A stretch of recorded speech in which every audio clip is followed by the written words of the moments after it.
going on? We are not in the greenhouse today. We're sitting in my front hallway. The reason for that is because right beside the camera here, I got a big pile of crap.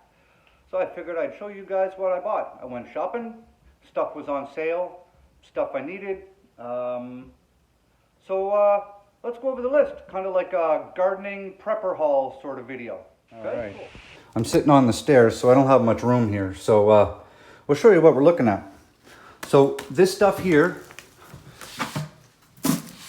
this sunshine potting soil, that's what I've been using all this year and last year, and I've got great results with this stuff. It's half the cost of ProMix, and it's double the volume. So generally, I may have bought a few bags. So generally, this stuff is 16 bucks a bag, right? 15.99 plus tax, 16 whatever. And I get it at Canadian Tire, and I've been calling around trying to find some that they've been sitting on since last fall, because normally they just push it out into the gardening center and let it just get covered in ice. So I went to a Canadian Tire near me, and it was all outside, so you had to pay the cashier inside, tell them what you want, and they pull it up by a SKU, and then they send a yard guy outside and they load it up into your vehicle. So I told the lady I needed 6 bags. That was going to be 2 for my mom and 4 for me. And the lady couldn't find it based on the price I was telling her, even though we had the SKU number for it, right? And then she pulls up a picture. She's like, "Is that the product?" I'm like, "Yeah." She's like, "It's $9.99. I'm like, then there's something wrong, right? Maybe you're looking at the smaller bag." She's like, "The 56 liter?" I'm like, "That's the one." She's like, "It's 9 and change a bag." I'm like, "What?" She's like, "Yep, we're discontinuing this product, so we're selling everything that we have. So you ordered 6. I'm like, "You know what? Let's just change that to 8. So I have 6, and I mean, guys, these are the big bags, right? 56 liters, right? And it has a small amount of fertilizer in it. It's a peat mix, but it works really good. When it's nice and dry, it's easy to work with. It doesn't hold a lot of water. It drains nicely, which is really good, especially with your seedlings. You don't want them staying wet. All right, so that's the first thing here. How do you argue with getting, $7 off a bag, almost half price a bag? I needed it anyways, and whatever I don't use, I'm just going to just store in the basement and use it next year. But I've got a lot of up-potting I have to do. I've got, 50 pepper plants plus all my tomatoes eventually, plus all kinds of stuff I'm going to have to up-pot. I'm going to go through a bunch of this anyways, so I figured, why not? It's on sale. Got myself a new watering can. And you're asking, Green Thumb, why did you buy a new watering can? You probably have a dozen. I do. A lot of them are the bigger ones with the nozzle on the end with all the holes, so it kind of comes out like rain. These ones are nice because sometimes with larger plants with a lot of canopy coverage in a pot, you can't get the water in there, right? So with this little tiny spout, you can kind of get underneath the foliage and pour it in. And the reason I bought one of these is because my dog chewed up the one I have in my backyard and I can't use it anymore. So we have a new watering can. Safer's insecticidal soap.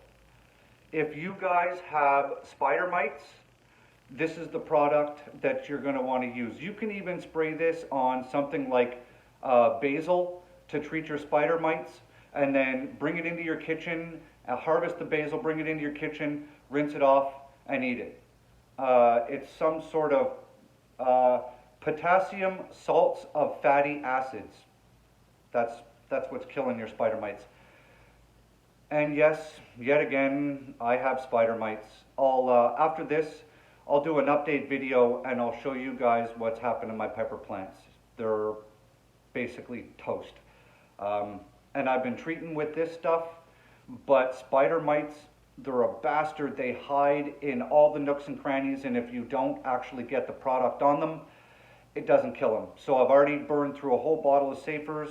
Now, mind you, I was using that last year too, so it's not just from this year. So, but another bottle of Safers. Got some of this. Yeah, I know, you're looking at the label, you're thinking, Green Thumb, what the fuck are you doing buying Miracle-Gro, right? I get it, I completely understand where you're going with this, right?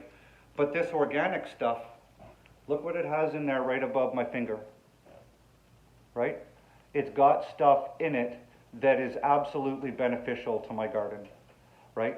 So if I'm going to use an industrial grade fertilizer, this is my go-to. And it's pelletized, it comes out, it's pretty easy to work with. Now, I generally apply a healthy dose of fertilizer. Hi, Thor. Yeah, hi. We're filming, okay? I generally give my plants a big, healthy dose of fertilizer midsummer. That's when everything is starting to flower. It's probably run out a lot of the initial fertilizers that I've planted them with. And especially things like tomatoes, they are really heavy feeders. And I'm planting my tomatoes 12 inches apart, and with that root system, it is just ripping all of the nutrients out of that soil that it needs. So you got to replenish that, okay? So if you're looking for a fertilizer that basically does what you need it to, that's not super nasty, this one's good.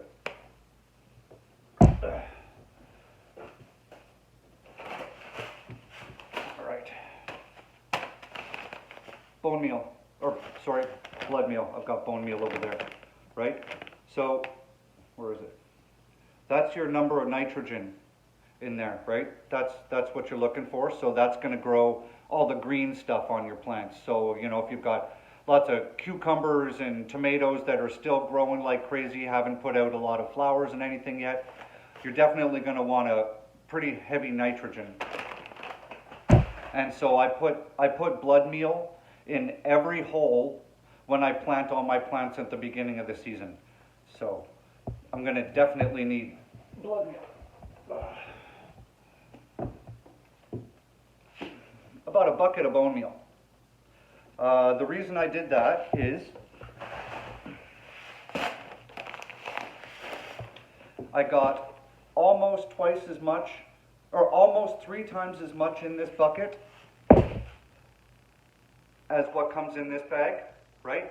But it was only twice the cost of buying an actual bag of bone meal. So I just bought a bucket, right? Nitrogen, potassium, potassium and phosphates. No, sorry, I got that backwards. Nitrogen, phosphates, and potassium. So there we go. So we got 3.5 kilos of bone meal.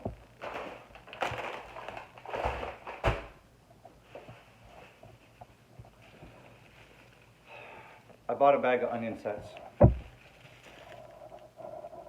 And the reason I bought onion sets is with my yellow onion seedlings. Thor, come on, you're banging my tripod. The reason I bought onion sets, these are yellow onion sets, is because I'm having trouble with my yellow onion seedlings in the basement, and I needed something to replace some of the losses because it's too late in the season now for me to restart onion seeds. They just will not be big enough for me to transplant in a month and a half, give or take. So I bought onion sets. And if you guys aren't aware of how this works, so look, the little tiny onions, okay? Onions are a biennial, which means they grow for 2 years, and on the second year, those onions, basically their whole purpose is to grow a bulb, get that bulb big enough, send out the stem out the top, and then produce seeds, flower and then seeds, right? So they don't do that on the first year, they do that on the second year. So what growers do to grow onion sets like these is they will plant onion seeds, they'll get them about that big, okay? And then what they'll do is they'll just stop watering them. And then the tops will dry out, right? And then you end up with these. So with an onion set, all you need to do is basically just stick it in the ground and it'll grow. The problem with onion sets is the onions do not store long term. They don't, right? They weren't designed for long-term storage. That's why if you want long-term storage onions, one, you need to select a good variety of long-term storage onions, because the sweeter the onion, the shorter the storage time, right? So that's why I store yellow onions. And if I tried to store these, right, what would end up happening is they don't last. They just fizzle out in your cold storage, and they go nasty. So basically, these onions are going to be what I'm going to eat first. So I will store the yellow onions that I grow in two different totes or containers or whatever, and I'll have these onion sets, which will be full-size onions come harvest time. I'll store those in one bin, and I'll use those first, and then the rest of the storage onions that actually grow to maturity from the seeds, I will eat those second, okay?